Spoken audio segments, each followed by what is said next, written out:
Om Arunachala Ramana. Saudações, amada Sangha. Saudações. Cá estamos para celebrar o início desse mês, trazendo aqui notícias muito boas, né? A gente começa dizendo que dentro deste mês teremos a festividade de Navaratri, as 9 noites, que celebram a face da divindade no seu aspecto Durga, ou no seu aspecto Devi, porque celebra-se Durga, né? Normalmente é chamado de Durgashtami, mas também celebram-se outras faces da Grande Mãe. Tudo aquilo que se refere aos arquétipos da Grande Mãe são celebrados dentro desta novena, né? Provavelmente, pode ser uma especulação ou não, mas provavelmente o hábito de fazer novenas tenha vindo justamente destas 9 noites em celebração a Devi.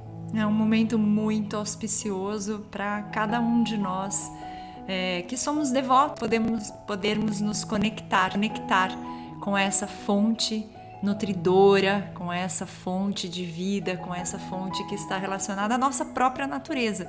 Porque a Grande Mãe se expressa como natureza e nós também expressamos, né, a nossa natureza indissociável da grande natureza. Então a gente provavelmente vai ter uma live, mas aí a gente vai avisando quando for acontecer, né, uma live especial de Navaratri.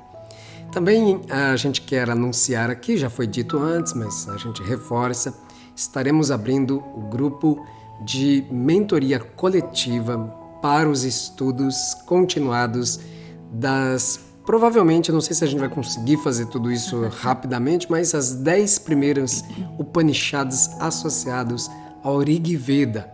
Então, se você não ouviu falar ainda, fica sabendo agora, a gente vai abrir um grupo de mentoria coletiva em que estudaremos as Upanishads como fundamento para a nossa prática, para a nossa nutrição intelectual, uma maneira de atender, contemplar aquelas pessoas que estavam, querendo fazer mentoria, mas não tinham condições ou de arcar com o custo completo, ou mesmo que tinham interesse de simplesmente participar de algum estudo continuado, não é?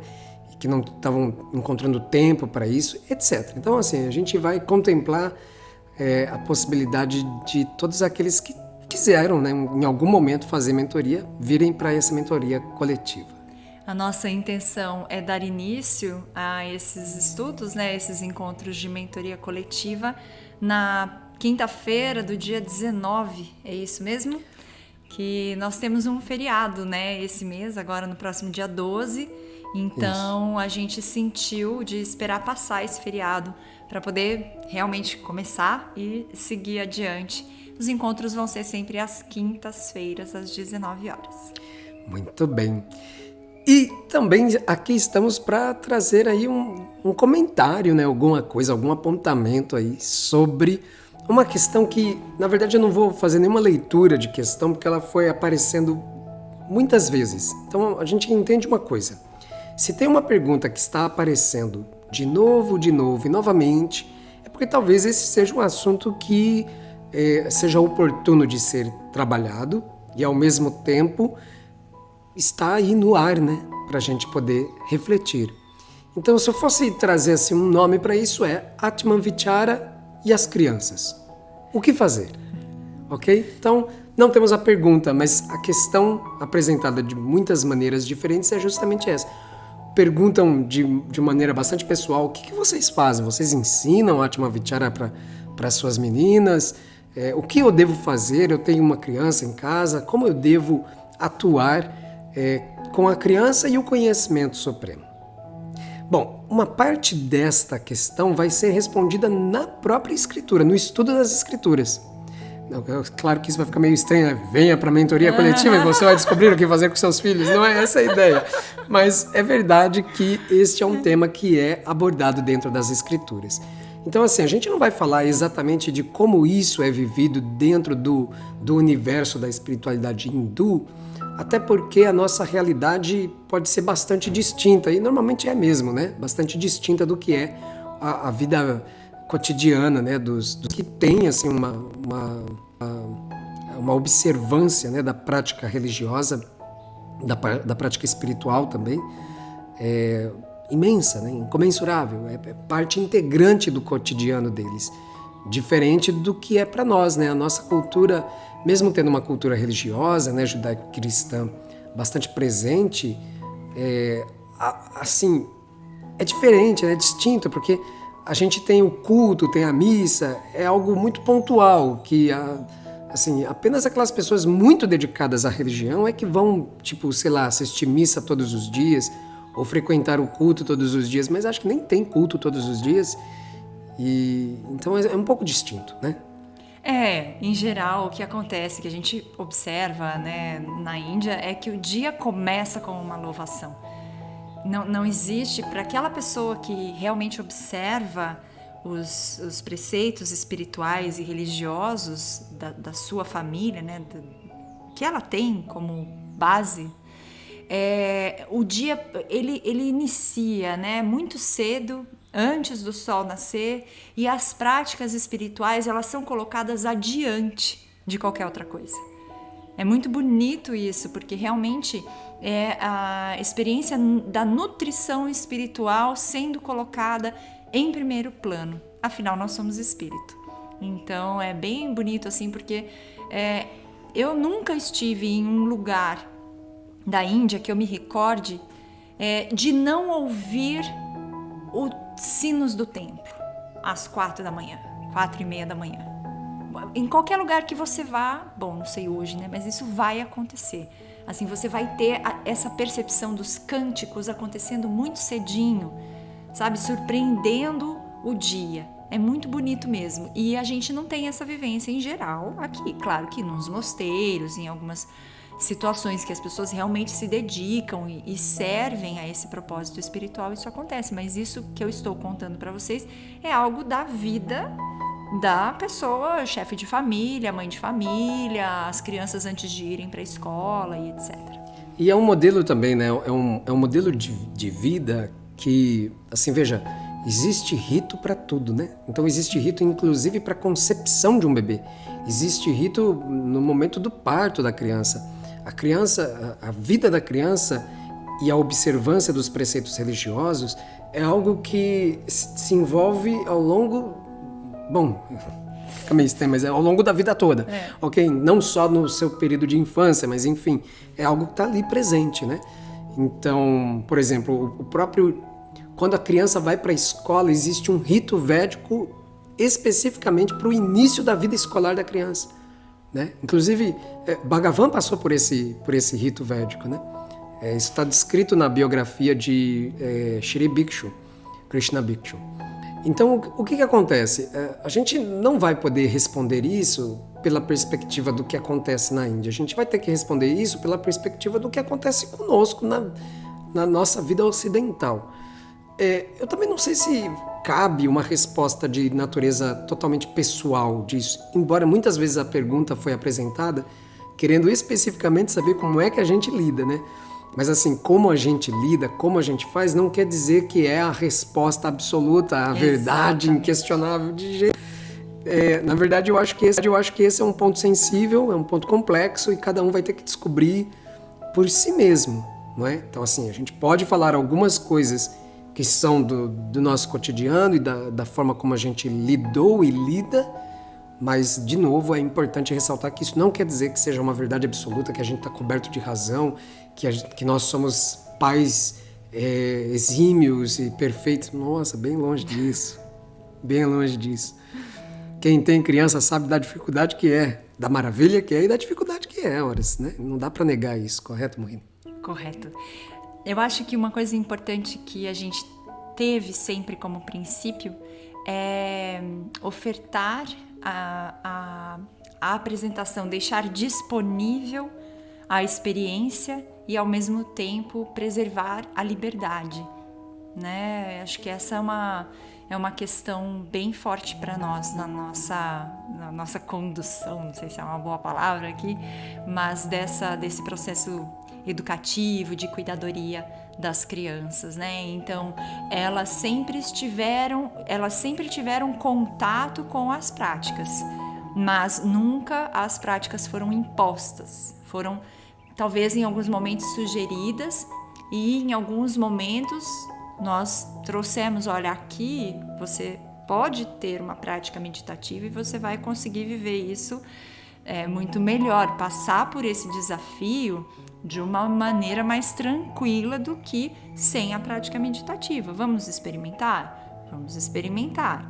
E não como uma coisa rígida, obrigatória, você precisa, é assim que nós pensamos, então vocês também têm que pensar dessa maneira. Então sempre houve muita liberdade e ainda a gente segura firme nas mãos dessa liberdade, entendendo que cada jiva, que cada alma manifestada aqui vem com um propósito, vem com uma história, e o fato delas terem nascido nesse seio familiar pode significar tantas coisas, né? Quem somos nós aqui para determinar o que isso significa?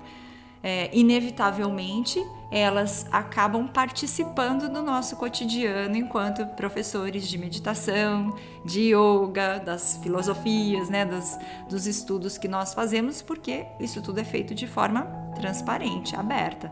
A qualquer momento elas podem estar ali no quarto, em algum lugar, e um de nós está dando uma aula, e se elas quiserem, elas podem ouvir essa aula, participar, né? Não tem problema nenhum.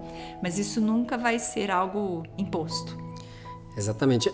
Existe uma questão que a gente tem que observar, que é o seguinte, né? Todos nós já passamos por aquela idade, todos nós, acho que a maioria de nós que estamos assistindo o vídeo, assim, pensando no público do nosso canal, né? A grande maioria das pessoas que contemplam, observam constantemente os vídeos aqui já estão na idade madura. Então o que acontece, né? Nós passamos pela adolescência, eita que é difícil, né? Ei, passagem complexa.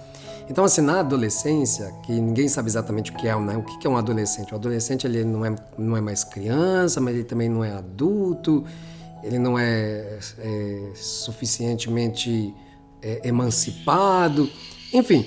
A gente sabe que naquela construção ali da adolescência, a gente passa por esse processo de buscar identidade, que é se identificar, a gente busca o pertencimento. E muitas vezes, na procura de saber quem nós somos, ou de construir esta identidade, a gente passa por aquele processo de rebeldia, né? Anarquia adolescente, né? Em que nós justamente vamos negar os princípios, os valores, as ideias, as crenças dos nossos pais, dos nossos progenitores, para que nós possamos saber quem nós somos, para a gente descobrir no que é que a gente de fato acredita, no que é que a gente de fato encontra valor, né? Significado e significado afetivo e etc.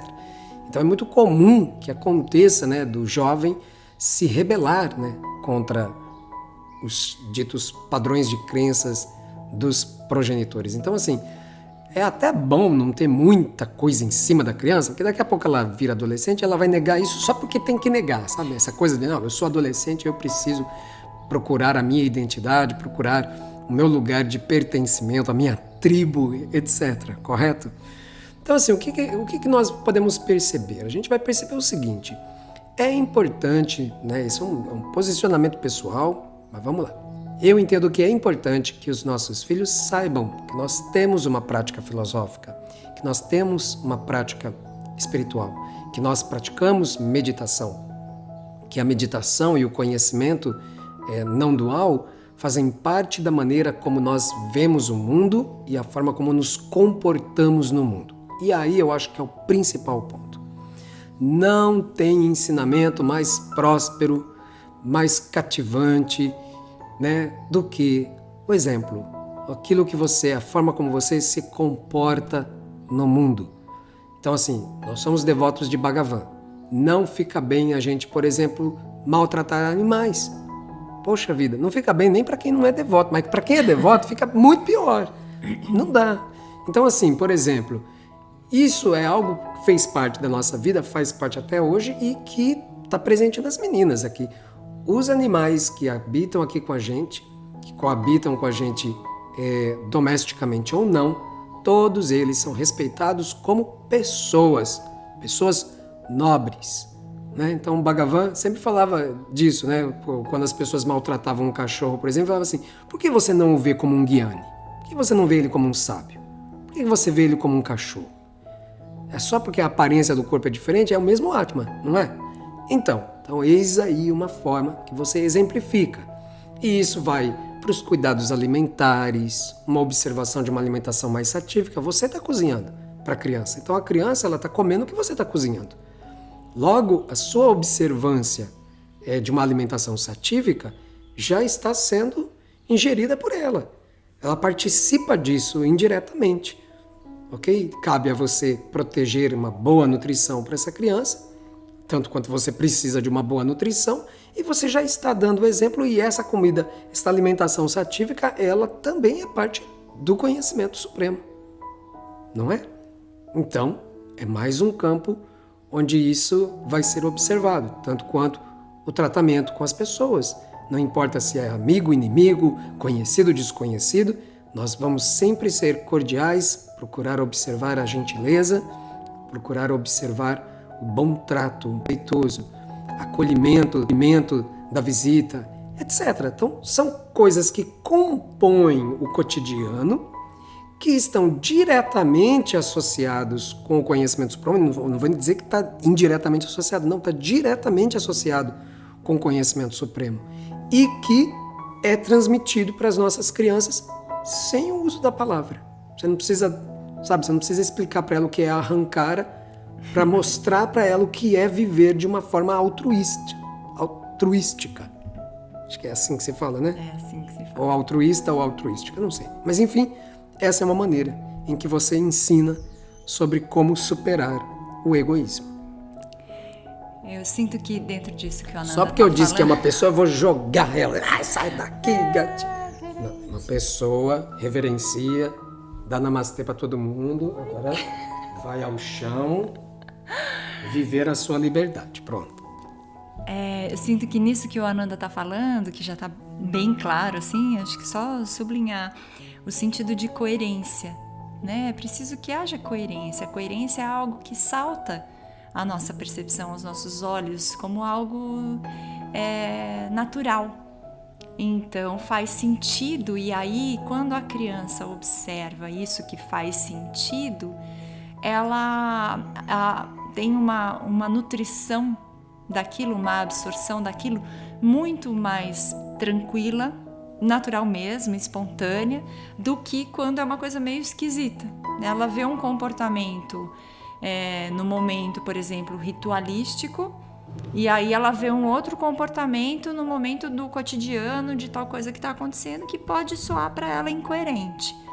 E essa incoerência é indigesta, e aí ela pode se afastar por uma proteção natural. Então essa coerência deve ser realmente algo levado em consideração, né? O exemplo que está embasado por essa coerência daquilo que você estuda e pratica no campo espiritual, possa ser transcendido, né? Possa alcançar esse campo da vida cotidiana. Acho que também é um elemento que é importante ressaltar, que assim, as crianças, elas são naturalmente curiosas, né? Então, se você tem lá uma foto de Bhagavan, se você faz a sua prática de meditação, em qualquer momento ela vai perguntar: o que é isso que está acontecendo aqui? Quem é esse vovô nessa foto? E etc. Ok? Então, assim, são as oportunidades que você também vai encontrando, que naturalmente a criança te oferece para que você fale do conhecimento supremo, para que você fale da sua devoção, para que você fale de Bhagavan Ramana ou de qualquer outro guru ou qualquer outro devata, né, ou deidade. Então, acaba que vão surgindo oportunidades naturalmente para que você traga um ensinamento. Agora, também pode ser interessante você ensinar as meditações, de repente, não necessariamente entrar com Atman Vichara, que é bastante sutil, é bastante abstrato, mas você pode, por exemplo, sentar um pouquinho com a criança para poder observar o fluxo respiratório. Sim. Já está ótimo, já é, uma vivência bastante profunda para ela. Embora a Cristal não completou 15 anos, mas ela, por exemplo, já recebeu a prática da meditação no coração espiritual, no centro do coração espiritual. Mas a gente vai observando também que na medida em que a criança vai tendo essas vivências, ela também pode apresentar, conhecer mais, e você oferece o ensinamento, deve oferecer o ensinamento, né? Sempre que a criança manifeste o interesse de conhecer, deve ser dada a instrução e não se preocupar muito se você precisa adaptar essa instrução para a criança entender. Não precisa não, porque o ensinamento, na verdade, ele é bem objetivo, embora ele tenha sutilezas, ele não é o bicho de 7 cabeças, né? E você sempre pode começar com práticas mais sutis, práticas mais simples, né? Mais introdutórias, como a declarada aqui, observação da respiração, ou, por exemplo, ouvir os sons, nada yoga. Excelente, as crianças adoram. O Matrika Nyasa, né? A percepção também das sensações corporais, e com um entendimento que é muito valioso e que pode fazer parte de algum momento mais difícil e desafiador para a criança, que é o entendimento da lei da impermanência que rege todos os fenômenos. Porque às vezes pode parecer difícil, como que eu vou trazer para a criança a noção do ser indivíduo, do ser o Atman, o ser supremo. Será que é a compreensão da impermanência de todos os fenômenos? Olha, há algum tempo atrás isso estava acontecendo, agora não está mais. Cadê? Ai, que interessante, aquela tristeza, ela já foi embora, deu lugar à alegria. Olha como as coisas mudam. Essas coisas assim que a gente pode ir apontando nos acontecimentos básicos da vida, elas de uma forma por eliminatória, vamos dizer assim, elas acabam, que é como me veio a palavra negativa, no sentido do negativo da foto, é que hoje em dia a gente não revela mais fotografia, mas como aqui tem muitas pessoas maduras, vão lembrar o que você consegue revelar o ser que é sempre presente pela revelação, pelo entendimento e percepção daquilo que é impermanente. Há uma noção a partir da eliminatória, do negativo disso, né? Negativo não no sentido ruim, mas negativo enquanto contrário. Acho que bem cabe, quem não assistiu o vídeo sobre a liberação da pequena Indira, assistam esse vídeo, porque ali a gente tem um exemplo de como o Bhagavan ele passava a instrução e sem tentar adaptá-la, sabe? É uma instrução para criança. Não, ele dava a instrução adequada mesmo. A instrução que seria dada para um adulto era dada para a criança, ok? Agora, vamos reforçar aqui. Nós não somos pedagogos e também nós não trabalhamos com psicologia infantil. Assim, você precisa observar a sua criança para saber também, porque nem toda criança vai estar apta à prática da meditação. Tenha isso em consideração, ok? Então isso aqui é um posicionamento generalizado, mas existem casos específicos. Então essa não é uma orientação pedagógica e essa não é uma orientação psicológica. Por isso que também é um assunto sensível. Por quê? Porque cada caso é um caso, cada família é uma família, entende? Então você precisa fazer essa análise. Essa é uma descoberta que você vai ter que fazer por conta própria, de verdade. No entanto, esse conta própria não quer dizer que você não possa recorrer a quem vai melhor te orientar nisso. Bhagavan Sri Ramana pega essa criança e coloca nos pés de Bhagavan. Porque foi Bhagavan que trouxe essa criança. Então ele vai saber como vai cuidar dessa criança. Você sempre pode endereçar, Bhagavan, me ajude a ajudar essa criança. E que, ao auxiliá-la no seu caminho de autoconhecimento, eu mesmo possa ser também auxiliado, porque eu sou uma criança nos teus pés, Bhagavan. Eu também sou uma criança nos teus pés. Então, se nós que somos esses pequenos filhinhos de Bhagavan, precisamos dele para nossa jornada, que dirá os nossos filhos? Então, que Bhagavan possa nos socorrer nisto também, porque tudo é dele. Os nossos filhos também são dele, assim como os nossos cônjuges são de Bhagavan. Nossa própria vida é de Bhagavan.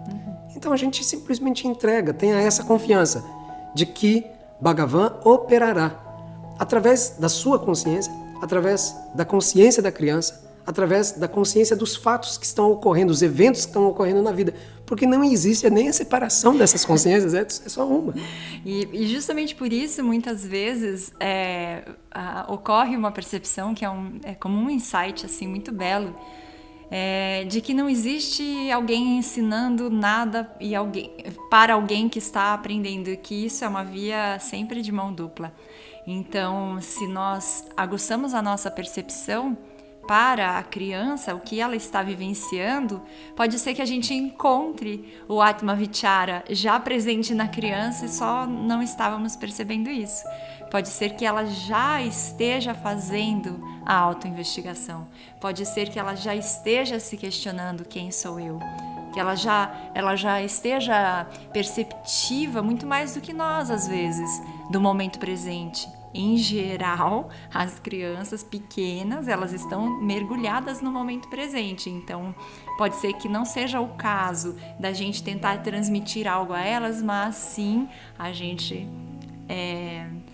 se tornar mais perceptivos ao que elas já estão tentando nos ensinar, nos trazer. É muito comum isso, muito bonito. Nós somos aprendizes da vida. Então a vida ela está no seu processo de, digamos assim, o seu processo pedagógico, né? De todas as formas, já está acontecendo o processo pedagógico. Mesmo que a pessoa nunca nem sequer tenha ouvido falar de Atma Vichara, ela vai aprender sobre a impermanência de todas as coisas tranquilamente. É certo que isso vai acontecer. E ela vai se perguntar em algum momento quem sou eu. Com certeza.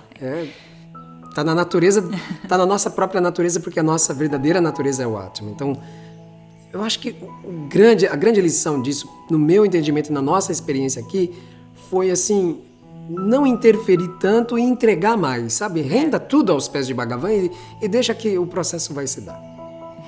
Enfim, é uma forma de trazer a reflexão sobre esse tema. A gente agradece, viu? Vocês que trouxeram. Eu acho que esse é um tema... Excelente. É um tema pra gente ir discorrendo, refletindo. Não tem um ponto final nisso, não. Aqui é reticências mesmo. Isso aqui prossegue. Tá bom? Na vida de cada um. É isso. Antes de tudo, antes de passar as considerações finais, também é interessante avisar que nós estamos com um irmão da nossa Sangha, o Gustavo, lá em Tiruvannamalai. Então é muito provável que a gente vá fazer uma live ou com ele lá em Tiruvannamalai ou quando ele retorna. Então nossos diálogos não duais nesse mês vai ser com o irmão Gustavo, tá? Podemos ir para os assuntos de encerramento. Muito bem, nós agradecemos imensamente a todos vocês por todas as formas de colaboração com esse seva, com esse serviço espiritual que não faria sentido sem essa sangha, sem esse coletivo de pessoas que são devotas, que são buscadoras, que se interessam pelo Atma Vichara, pelos ensinamentos não duais. Então somos muito gratos pela existência e pela insistência de vocês aqui junto com a gente. Pelas perguntas que vocês trazem, pelas partilhas, por todas as formas de participação. E agradecemos imensamente pelo seu dana, pela sua oferta espontânea, perdão, me perdi na palavra, espontânea e generosa. E algumas pessoas às vezes olham, vou reforçar isso, falam, generoso, acho que ela quer dizer um valor alto. Não, não é isso. A generosidade, ela está relacionada com uma ação que é feita a partir do coração. Então, quando esse movimento é feito, quando você sente de contribuir de coração para coração, é assim que a gente recebe, com muita alegria e com muita gratidão, porque estas ofertas sustentam também esse serviço, fazem com que nós consigamos priorizar essas atividades diante de outras atividades que nós temos para sustentar a nossa família. É importante ressaltar isso. Quando você faz o seu dana, a sua contribuição, você não está simplesmente fazendo um ato de retribuição, mas de preservação, de continuidade deste seva. Então você está junto conosco realizando o seva. A gente agradece imensamente. Todos os dados para você fazer um Pix aí estão aqui na descrição desse vídeo e de todos os vídeos do canal, e todos os outros meios de contribuição estão sempre abertos aí para você trazer questões, partilhas, etc. Que Bhagavan nos abençoe sempre e que possa brilhar como a luz dentro dos nossos corações, dos corações dos pequeninos e de todos os seres viventes. Assim seja, assim é. Jaya Bhagavan. Jaya Bhagavan. Om Namo Bhagavate Shri Ramanaya.